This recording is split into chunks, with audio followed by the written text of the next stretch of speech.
ಒಂದ ಸಣ್ಣ ಕ್ಲಾರಿಫಿಕೇಶನ್ ನಾಳೆ ಮಾತಾಡ್ತೇನೆ. ಈ ಕೃತಕ ಕೈ ಕಾಲು ಜೋಡಣೆ ಏನೈತಲ್ಲ, ಸಣ್ಣ ಮಕ್ಕಳಿಂದ ಹಿಡ್ಕೊಂಡು ವಯಸ್ಸಾದವರವರಿಗೆ ಯಾರಿಗೆ ಅವಶ್ಯಕತೆ ಇದೆ ಅವರಿಗೆಲ್ಲರಿಗೆ ಕೊಡ್ತದೆ.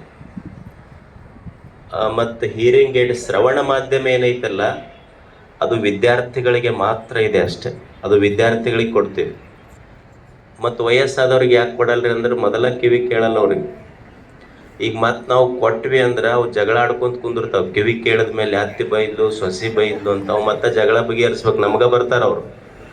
ಸೊ ಅದಕ್ಕೆ ನೈಸರ್ಗಿಕವಾಗಿ ದೇವ್ರು ಏನು ಮಾಡ್ಯಾನ ಅದು ತಪ್ಪಂತಲ್ಲ ನಾ ಹೇಳೋದು. ಅದ್ರ ವಿಶೇಷವಾಗಿ ಮಕ್ಕಳ ಬಗ್ಗೆ ಕಾನ್ಸಂಟ್ರೇಷನ್ ಮಾಡಿ ಅವರು ಕಲಿಕೆಯಲ್ಲಿ ಹಿಂದುಳಿಬಾರ್ದು ಅನ್ನುವಂಥ ಉದ್ದೇಶದಿಂದ ಶ್ರವಣ ಮಾಧ್ಯಮ ವಿದ್ಯಾರ್ಥಿಗಳಿಗೆ ನಿಮ್ಮೆಲ್ಲ ಫ್ರೆಂಡ್ಸು ಅದು ಯಾರಿದ್ರು ಮಕ್ಕಳು ರಿಜಿಸ್ಟ್ರೇಷನ್